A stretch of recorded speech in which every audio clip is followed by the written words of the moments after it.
Halo guys, bertemu kembali dengan Om Bin.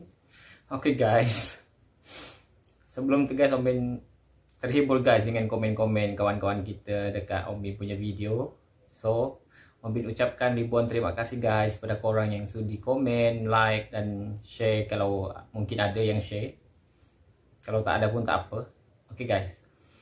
Tapi yang penting, Om Bin berterima kasih sangat-sangat sebab korang support video-video Om Bin, video-video reaction yang Om Bin hasilkan untuk sama-sama kita menambah ilmu pengetahuan, sama ada anda orang Indonesia, orang Malaysia ke Singapura ke Brunei kalau ada. Okay guys, video-video yang Om Bin hasilkan ni guys saja untuk menambah pengetahuan kita. Okay guys, hari ni Om Bin nak mereaction lagi satu video. Video ni macam menarik lah pada Om Bin sebab dia berkaitan dengan sejarah. Okay guys, dia kata tajuk dia daripada Melawan Lupa Metro TV channel. Channel dia tu guys bernama Melawan Lupa Metro TV. Tajuk dia siapakah penduduk asli Jakarta. So, selama ini kan Om Bin dah reaction juga guys, banyak-banyak video pasal Jakarta. So, ini sebagai kita punya pengetahuan sahajalah. Pengetahuan kita untuk Jakarta. Om Bin pun tak tengok lagi guys video ni. So, kita sama-sama tengok guys apa yang dia maksudkan dengan video ni. Sorry guys, Om Bin baru habis makan. Sorry. Okay. So, jangan lupa guys, seteguk kopi untuk kita mereaction video. Okay guys, langsung saja kita reaction videonya. 1, 2, 3, play. Okay, mungkin kita kena kuatkan dulu video dia. Siapakah penduduk asli Jakarta? Pertanyaan seperti ini masih kerap mengemuka dan menjadi bahan perdebatan di banyak kalangan. Kita tak payah berdebat guys, kita tengok je macam mana. Ada pendapat dan analisa terkait asal-usul dan sebab kalau berdebat ni takkan habis sampai bila. Menetap dan membentuk peradaban di wilayah yang kini disebut Jakarta. Kita menambah je pengetahuan. Dalam lintasan sejarah, salah satu catatan awal yang paling lengkap dan rinci terkait dari mana asal-usul dan bagaimana bising pula guys. Jakarta Oh my adalah god. pada saat maskapai dagang Belanda atau VOC menguasai Jayakarta dan membangun kota kastil bernama Batavia pada tahun 1619. Saat itu, untuk membangun dan memenuhi kebutuhan kehidupan masyarakat kota Batavia, VOC melibatkan dan mendatangkan orang dalam jumlah besar dari berbagai wilayah dan latar belakang untuk berbagai kepentingan berbeda. Orang-orang dari berbagai wilayah di Nusantara dan pojok-pojok dunia seperti Bali, Banda, Jawa, Cina, Arab, Afrika, Eropa, dan lain-lain. Sorry guys, kat luar tu guys ada orang bertukang. So, minta maaf guys sebab entitas suku baru yang menghuni wilayah Jakarta. ini macam dekat kota tua guys yang tadi. Jauh sebelum VOC mendirikan kota Batavia pada tahun 1619, Bundaran peradaban HI. masyarakat di wilayah Jakarta diperkirakan telah ada sejak abad kedua Masehi. Kala itu berdasarkan catatan Pangeran Wangsakerta yang ditemukan pada abad ke-17, disebutkan bahwa di wilayah yang kini disebut Jakarta telah berdiri kerajaan Salakanegara yang bercorak Hindu-Buddha. Dalam naskah Wangsakerta juga disebutkan relasi perdagangan di wilayah Nusantara sudah terbangun pada masa ini. Naskah itu ditulis abad 17, bahkan disalin dalam abad 18-19. Peristiwanya terjadi abad 1, abad pertama, abad kedua, berapa ratus tahun lalu. Walaupun berupaya kitab itu menghindari uraian mitos, tetapi kan peristiwanya terjadi di abad kelima, ditulisnya di abad 18. Coba bisa dibayangkan. Suatu sistem apapun, ya, kalau memang disebutkan hanya satu sumber saja, tetap saja ragu kita untuk mempercayainya. Pada akhir kerajaan masa Salakanegara, pengaruh Hindu semakin kuat, hingga berpengaruh terhadap corak kerajaan sesudahnya, yakni Tarumanegara yang berdiri pada abad ke-5 Masehi. Batu guys. Berdasarkan penemuan sejumlah prasasti, Antara lain prasasti Tugu yang ditemukan di Jakarta Utara. Masyarakat yang menghuni wilayah Jakarta saat itu diduga merupakan bagian dari penduduk Kerajaan Tarumanegara. Saat dipimpin Raja Purnawarman, wilayah kekuasaan kerajaan ini diperkirakan meliputi daerah Banten, DKI Jakarta, Bogor, Batu bersurat Bekasi, guys, bertulis. hingga sekitar aliran Sungai Citarum Wow. di sebelah timur. Ada kerajaan pendahulu Tarumanegara yang namanya Aruten. Kerajaan inilah yang kemudian menjadi bagian wilayah Tarumanegara. Mengapa bisa ditafsirkan bahwa Tarumanegara lebih rapi dalam sistem pemerintahannya? Karena dalam prasasti-prasasti yang ditinggalkannya itu ada 4 prasasti yang bercerita panjang. Raja Purnawarman itu memang menguasai kerajaannya dengan baik, dan dalam prasasti Tugu yang ditemukan di Kampung Tugu di Jakarta Utara itu dinyatakan bahwa Purnawarman berhasil membuat saluran kali, namanya Kali Gomati ya. Wow. Jadi Batu untuk bersurat, guys. mengerjakan saluran baru dalam rentang panjang sekitar 21 km tentunya butuh tenaga kerja, dan dalam hal ini bisa ditafsirkan bahwa penduduk Tarumanegara sudah mengerti, sudah paham tentang sistem perintah, tentang sistem ketenaga kerjaan. Itu yang bisa kita tafsirkan bahwa masyarakat Tarumanegara tentu masyarakat yang sudah stabil ya, yang sudah sejahtera. Setelah masa kerajaan Tarumanegara berakhir, pada abad ke-14 wilayah Jakarta masuk dalam kekuasaan kerajaan Pakuan Pajajaran. Pada masa ini roda perekonomian mulai berkembang pesat. Wilayah Jakarta menjadi salah satu jalur perdagangan asing yang didominasi oleh pedagang asal Tiongkok. Potensi perdagangan ini dimanfaatkan Portugis untuk memperluas kekuasaan mereka lewat kerjasama perdagangan. Kerjasama ini ditandai dengan pendirian sebuah benteng yang dibangun Portugis di pelabuhan Sunda Kelapa. Sampai berapa kemudian tidak ada kabar berita lagi, baru ada prasasti yang namanya prasasti Padrau ya, suatu prasasti batu berbahasa Portugis ya. Itu disebutkan adalah suatu perjanjian antara kerajaan Raja Sunda yang namanya Pajajaran dengan Portugis, di mana Portugis diizinkan membuat benteng atau membuat loji atau gudang, dan berbagai macam hak dan kewajiban antara kedua pemerintahan. Masih banyak guys bahan-bahan sejarah di. Itu sudah bahwa daerah itu ada dalam wilayah kerajaan Pajajaran yang notabene adalah Sunda. Orang-orang Portugis kan memilih Sunda Kelapa sengaja karena kerajaan Sunda ini masih belum memeluk Islam. Sementara kalau dia ke timur itu sudah dikuasai oleh Demak yang sudah memeluk agama Islam. Dan ini musuhan ini orang-orang Portugis Spanyol ini dengan raja-raja Islam sejak di Eropa sendiri.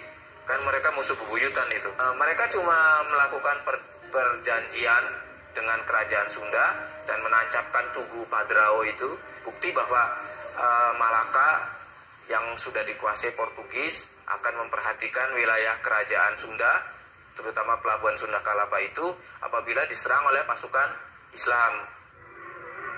Hubungan Portugis dan kerajaan Pajajaran ini dianggap sebagai tengok. kerajaan Demak, kerajaan Islam pertama di Pulau Jawa. Kerajaan Karena itu penguasa Kesultanan Malaka pun Sultan ada. Trenggono menugaskan Fathahillah memimpin pasukan untuk merebut Sunda Kelapa dari kekuasaan Portugis. Sunda Kelapa. Dan pada tanggal 22 Juni 1527, Fathahillah berhasil merebut kota bandar ini dan mengubah namanya menjadi Jayakarta. Tanggal terjadinya peristiwa ini saat kepemimpinan Gubernur keempat Jakarta, Sudiro, ditetapkan sebagai hari lahir kota Jakarta. Mari kita ganti nama kota Kalapa ini menjadi Fatham Mubina, yang berarti Jayakarta. Jayakarta.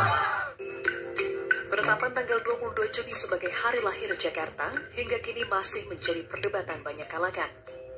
Beberapa pihak misalnya berpendapat nama Jayakarta sudah ada sejak masa kerajaan Siliwangi. Selain itu, ada juga yang menilai penyerangan pasukan Fathahillah ke wilayah Sunda Kelapa sebagai bentuk pemusnahan penduduk asli Sunda Kelapa. Ada apa tanggal 22 Juni di Jakarta tahun 1527 ada apa? Kagak ada apa-apa. Ini adalah khayalan orang-orang yang ditugaskan oleh Wali Kota Sudiro pada tahun 1526. Dia bekerja 2 tahun, lama juga tuh orang pada kerja. Itu nih sekarang semuanya. Ambil sumber-sumber babat semua. Ya karena nggak ada apa-apa. Menurut hemat saya, banyak kota yang menemukan tanggal hari jadinya itu semuanya hipotetik. Kecuali ada hitam di atas putih dalam bentuk dokumen. Nah itu biasanya terjadi pada masa pemerintahan Hindia Belanda, itu jelas. SK-SK-nya itu. Datangnya kerajaan Demak sedikit banyak mengubah kultur agama dan komposisi masyarakat Jayakarta saat itu. Pada masa kekuasaan Portugis, Jayakarta masyarakat guys, Sunda Kelapa sebelum masih Jakarta. didominasi pemeluk agama Hindu yang merupakan mayoritas penduduk kerajaan Pajajaran.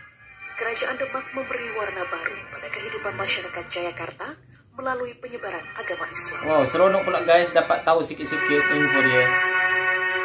Letak geografis wilayah Jayakarta yang sangat strategis dalam jalur peta perdagangan dunia membuat kota bandar ini menjadi incaran banyak pihak. Verenigd Oostindische Company, VOC, atau Kongsi Dagang Hindia Timur Belanda yang menjadikan Jayakarta sebagai target ekspansi wilayah kekuasaan mereka pada tanggal 30 Mei 1619 misalnya, berhasil berebut kerajaan Islam ini. Di atas puing-puing kota Jakarta inilah Gubernur Jenderal VOC Jan Pieterszoon Koen memerintahkan pembangunan kota kastil atau kota benteng yang dinamai Batavia dengan meniru konsep tata kota New Hoorn di Belanda. Konsep kota benteng yang dibangun J.P. Koen merupakan sebuah kota pemukiman yang dikelilingi tembok melingkar. Nah, Batavia yang ketika itu baru didirikan, itu adalah sebuah kota yang sebetulnya penduduknya itu sangat kurang ya. Karena penduduk aslinya yang orang Banten dan kelompok-kelompok lain yang Muslim itu pergi meninggalkan kota ini setelah dikuasai oleh Belanda. Dan karena itulah kemudian Belanda harus mendatangkan penduduk dari tempat-tempat lain, gitu ya. Dan mereka memilih untuk mendatangkan penduduk itu dari tempat yang jauh. Bukan orang Jawa atau orang Sunda ataupun orang Banten yang ada di dekat kota Batavia. Karena dianggap bahwa penduduk yang berasal dari wilayah yang dekat dengan tempat asal mereka itu berpotensi menjadi ancaman. Penduduk yang menghuni kota benteng Batavia terdiri dari orang-orang Belanda dan Eropa yang bekerja untuk VOC dan sejumlah besar orang yang didatangkan ke Batavia, baik untuk membangun maupun memenuhi kebutuhan kehidupan kota. Pada awal keberadaan kota Batavia, J.P. Koen misalnya mendatangkan sekitar 800 orang Tionghoa untuk bermukim dan bekerja membantu kegiatan VOC di dalam kota benteng. Oke. Dan mereka, golongan etnis Tionghoa itu diperkenalkan tinggal di dalam tembok kota Batavia. Dan tugasnya mereka berdagang. Letak pemukimannya di sebelah barat kali tadi. Penduduk Tionghoa yang pedagang itu begitu diistimewakan, ya karena mereka penggerak ekonomi pemerintahan kota Batavia. Karena pemerintahan kota Batavia itu dulu negara Batavia kalau bisa disebutnya. Itu pendapatan utamanya perdagangan rempah-rempah. Nah, pedagang Tionghoa itu yang mengumpulkan rempah-rempah dari berbagai macam daerah. Tak hanya orang Tionghoa, wow, seronok guys, dapat tahu sedikit lah sejumlah tawanan kadar pengetahuan kita dari wilayah-wilayah yang mereka taklukkan, seperti Banda, Makassar, Bali, dan lain-lain, untuk dipekerjakan secara paksa di Batavia. Tawanan pribumi dari berbagai suku di Nusantara yang pada masa itu diperlakukan sebagai budak ini, sebagian dipaksa tinggal di kawasan dalam kota benteng atau Intramuros, dan sebagian lain ditempatkan di luar kota benteng atau Omlanden. Pada tahun 1621 setelah menaklukkan Pulau Banda dan membunuh sejumlah penduduk pulau dekat penghasil Filipina pun guys ada Intramuros, J.P. Manila. Koen membawa ribuan orang Banda ke Batavia.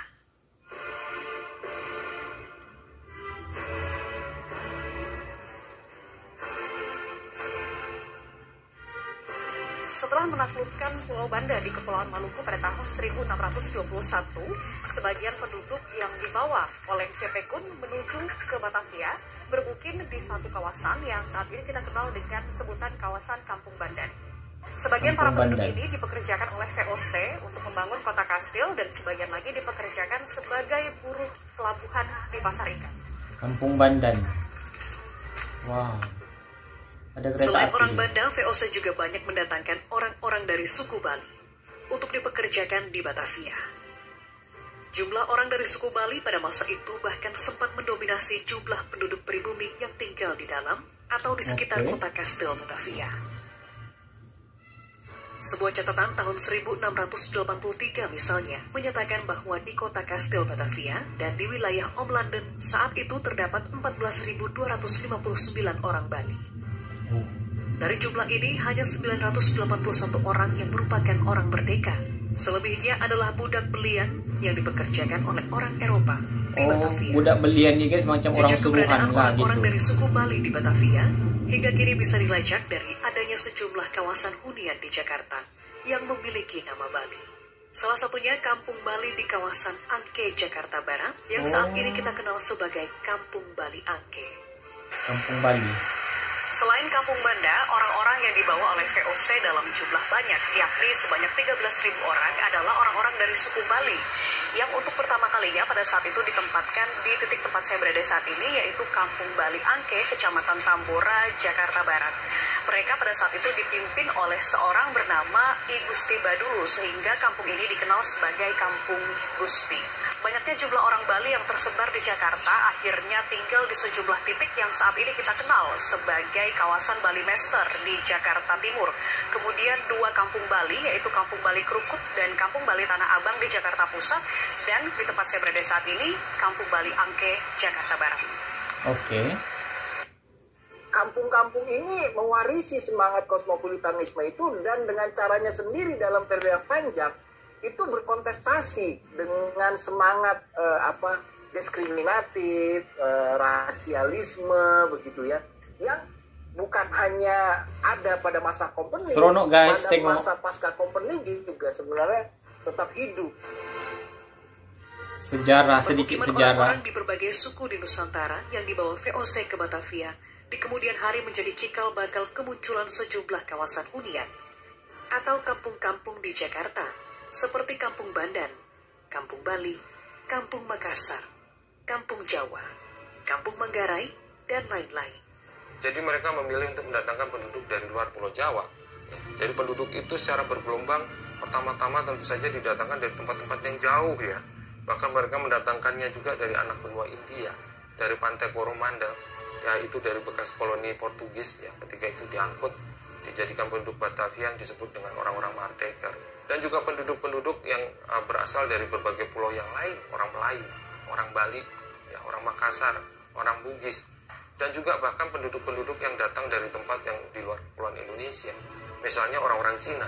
Itu semuanya itu didorong untuk mau bertempat tinggal di Batavia.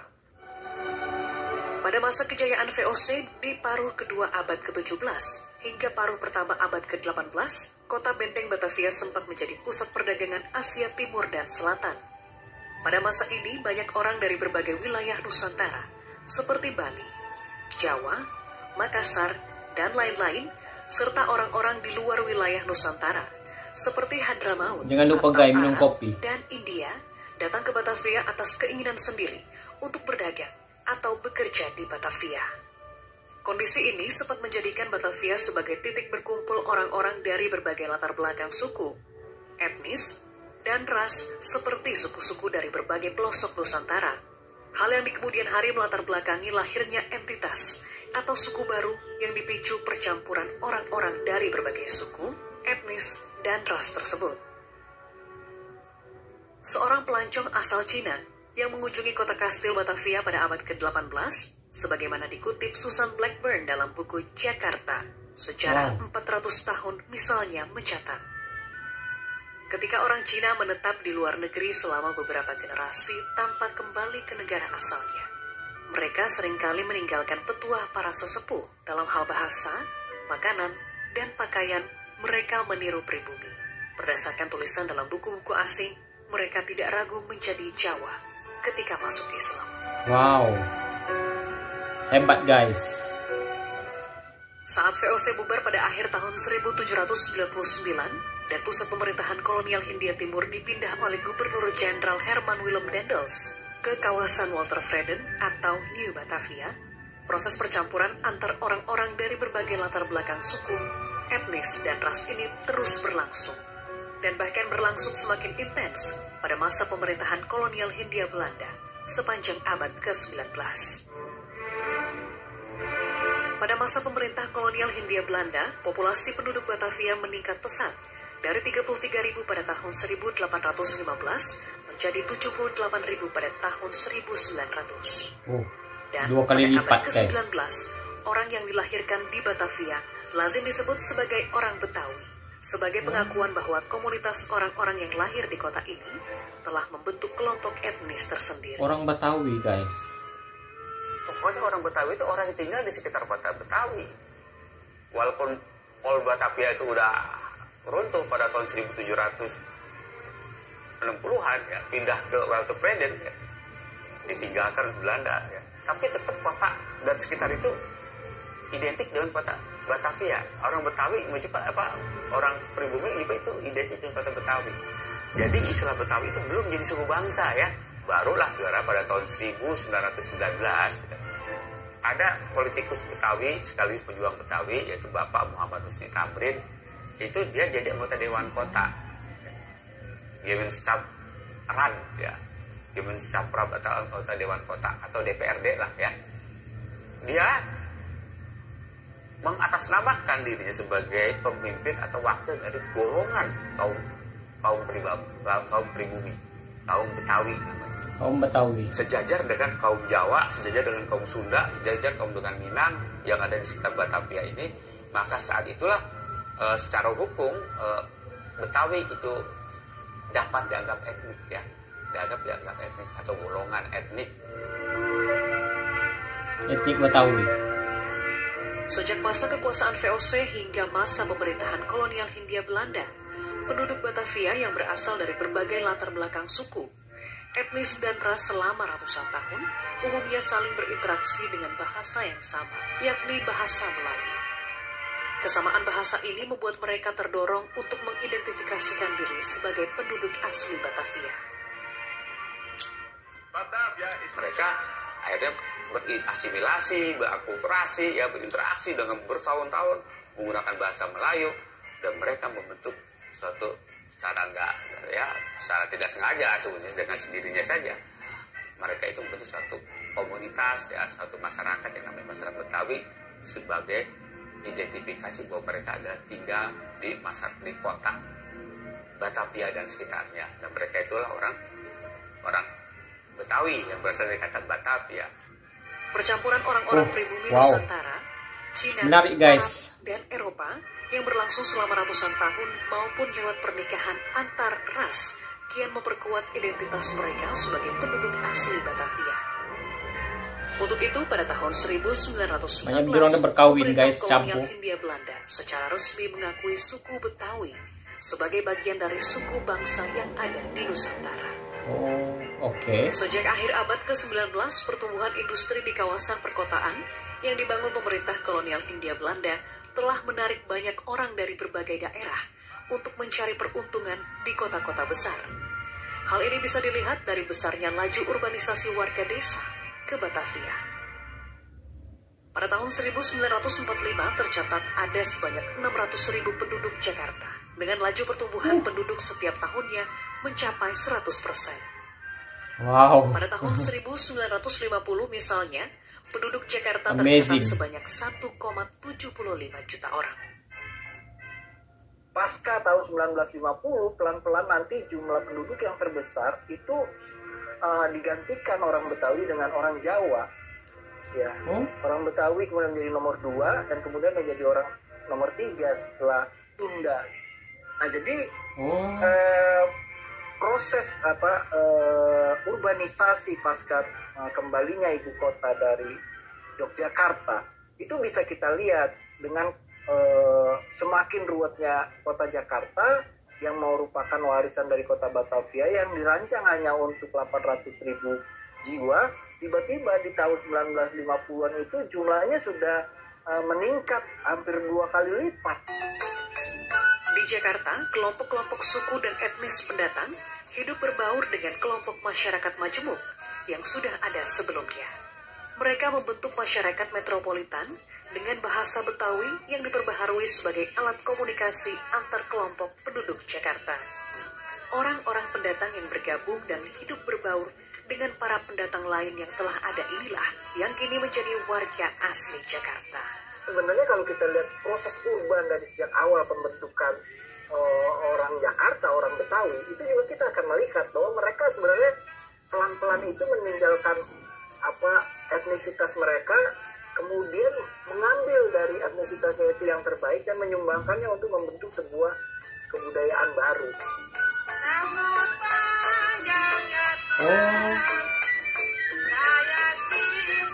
Oh, tanpa sadar guys, dah habis sejarah asal usul kira penduduk di Jakarta.